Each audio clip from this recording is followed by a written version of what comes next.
Hello guys, welcome back. So ngayon meron tayong panibagong product dito from Tilex at ito yung XM29. So first time ko makatanggap sa Tilex ng package na ganitong nakabalot ng plastic wrapping. So itong Tilex XM29, ito na yata yung pampito sa i-feature natin dito sa ating channel. Maganda na ganito na yung ginagawa nila sa mga product nila. At iyan dito sa ibabaw, no, meron tayong makikitang QR code, yung model niya at saka yung kanyang variant. And then dito naman sa harap, yan yung kanyang branding, and then meron tayong Bluetooth version dito at yung kanyang battery capacity na 1200 mAh. And yung model niya na XM29 at meron tayo ditong breathing light. So yan, meron dito maliit na sticker. So yan yung nagsasabi na black yung variant na napili natin. At ito yung kanyang product specification. So meron tayo written in English, Arabic, Espanyol, Russian, Frances, Chinese, and Italian. At yung pa rin yung QR code ng kanilang website. Yan, yung ilang mga features niya. So, ganun din naman dito sa kabilang side, parehas lang din. Meron tong RGB lights na nagbabago-bago ng kulay. At dito naman sa kabilang side na to, yan yung kanyang brand. And, since meron tong 3.5mm auxiliary port, pwede natin itong magamit sa laptop, tablet, cellphone, at kung ano-ano pang media device na merong 3.5mm. Bago natin tuluyang i-unbox, meron itong microphone input, meron din FM radio, merong USB port, SD card slot, at input para nga dito sa ating mga sources na ito. Alright? At nakasulat dito, ayan, high power audio amplifier board. So ayan, meron pa siyang sticker dyan. I-unbox na natin to. Alright? Huwag na natin patagalin. Okay, dito natin simulan sa ibabaw. Ayun, nasama na yung sticker niya. Yun. Yung sa mga mall, ganito nila binubuksan, sa ibabaw lang. Siyempre, traditional na ginagawa natin na sinusungkit. Kasi, minsan pagka sinungkit mo ng kamay, napupunit dito, no? Kaya dito sa kabila. Yan. Ito yung traditional na pag-open ko ng mga box. Oh. So, yan. Pagbungad, nandito yung ating 3.5mm auxiliary cable. Maiksi lang, ano? So, sa tansya ko rito, mga nasa half meter lang ito. Yan. Okay. USB-A to micro USB. And ito na yung ating speaker. Yan, no? So, yan na. Wow. So, ito yung plastic niya. Yan. At sa loob, syempre, meron tayong user's manual. English and Chinese. So, itong side na to, yan yung Chinese. And English. Yan. Okay. So, ito na yung mga accessories niya. User's manual, audio cable, and charging cable. At sa itsura ng kanyang speaker, no? Ayan, magaan. Plastic na plastic itsura niya. Meron din tayo ditong metal grill at yung kanilang sticker. So, medyo tagilid pa ng konti, ano? Ayusin na lang natin siguro yan. At ayun, yung kanyang speaker driver na kulay puti. Dahil sa likod nito, ayan, meron yan, dyan dumaan yung kanyang wire ng LED lights para ibato niya doon sa cone na color white ng speaker. Ayan. At dito sa gilid, simple lang itsura niya. Ayan.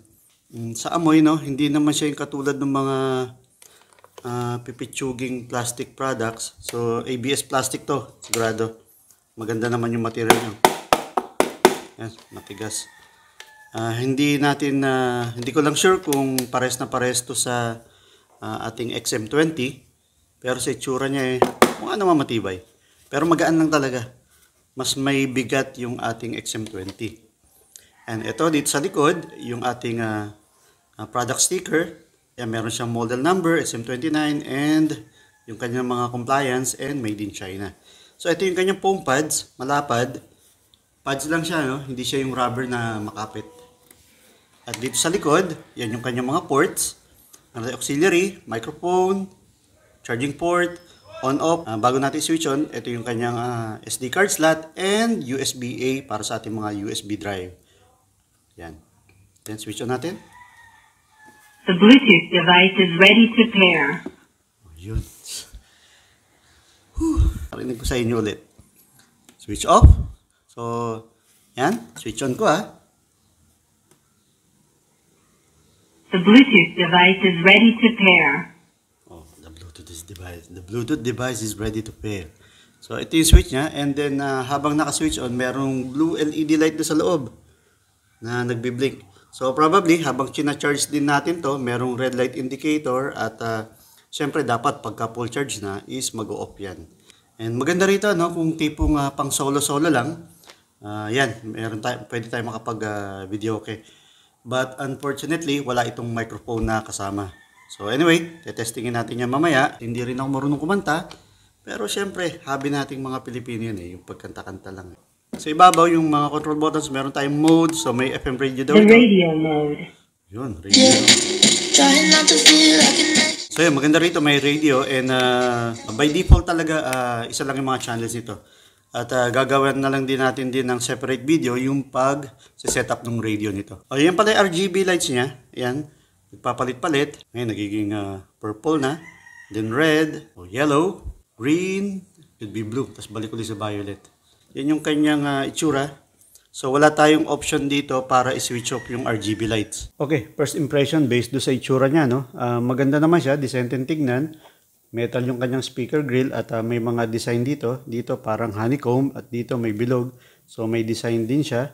At sa gilid niya ito. At sa likod naman din yung kanyang parang honeycomb design. O dito sa ibabaw, meron tayong lalagyan ng cellphone. Para kung nagbibidyoke tayo is nakaharap lang sa atin yan dahil mahina nga lang to, 5 watts. So sakto lang talaga pang solo karaoke. And maganda din yung dating dahil meron siyang RGB lights. Yun nga lang is so wala tayong option dito para ma-turn off yung kanyang RGB lights. At kung pagbabasihan natin yung size niya at saka sa weight niya is magaan. Ano? Unlike dito sa ating XM20 na sakto lang. Medyo may kabigatan kasi yun compare dito. At sa itsura niya, wala tayong nakitang exhaust dito or air vent para sa kanyang speaker. Unlike din do sa ating XM20 na talaga namang maganda yung tunog. So dito, magsa-sound test tayo at syempre hindi natin may expect yung ganda ng quality nun. So dahil nga 10 watts versus 5 watts at pakinggan na lang natin yung ating magiging sound. Okay, dito, habang nakasaksak yung ating microphone, meron siyang parang bubble sound. So yun, naka-off naman yung ating microphone. Okay. So, yan, may ganyan siyang sound pagka nakasaksak yung ating microphone. So, ngayon, subukan natin mag-karaoke. At on na natin yung ating microphone. Live their dreams.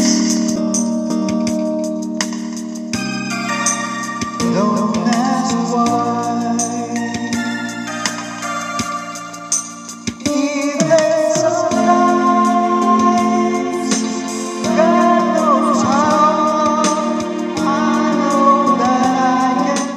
Okay, sa sound test na ginawa natin, medyo matinis lang talaga ang audio nitong XM29 compare dito sa XM20 na malinis ang tunog. Wala masyadong bass dito sa XM29 pero okay na rin naman siya sa mga pakikinig ng music at lalo na sa panonood ng mga videos dito sa Netflix or YouTube. At saka siguro baka hindi lang din ako may gusto sa mga ganitong may sound notification katulad ng pag-power on at saka sa pagpalit ng mga input source. Maganda sana kung tone na lang ang ginamit dito.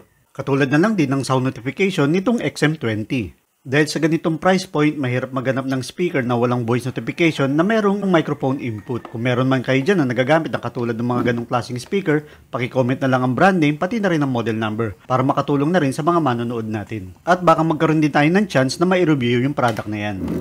Okay din naman yung kanyang battery performance. At 50% volume setting, makapag-play ka rito ng 8 hours and 30 minutes. At kung mga 95% pataas, makakapagpatugtog ka lang dito ng 4 hours. At sa pag full charge ng 1,200 mAh na battery, gamit ang 10 watts or even 15 watts charger, is umaabot lang ito ng 3 hours. At ang pinakamababang charging time na nakuha ko rito is 2 hours and 50 minutes. Well, good news para sa merong XM20 at meron ng XM29. Since parehas ito na may TWS functionality, compatible itong XM20 dito sa XM29. Ang kailangan lang mag-connect is itong XM20. I-double press lang itong M button. Now, connected na sila sa isa't isa. Pwede na tayo makapagpatugtog ng music with stereo sound. Okay, earlier, dito tayo nakakonect sa XM20 na to. Parehas din dito yan. Pero ngayon, since nakapag-establish sila ng TWS connection, magkakaroon ka ng panibagong Bluetooth ID na XM20. Now, kumonek na tayo rito at makapag-play ng music.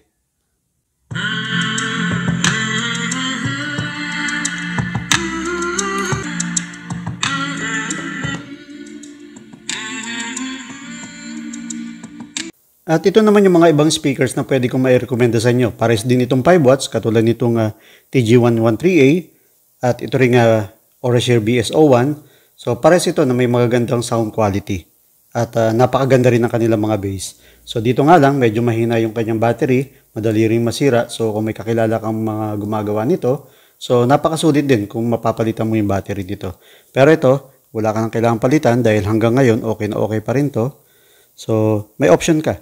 So it's either TG113A or Orashare BS01. Nakakalamang lang talaga ang Tilex XM29 dahil meron itong microphone input na pwede tayong makapag-karaoke. And as of this date, ito yung price niya, at para naman sa updated price, ilalagay ko na lang yung link dyan sa description sa baba. At para makapag-review pa tayo ng mga ganitong klaseng speaker, please support my channel, please like the video, and subscribe to my channel.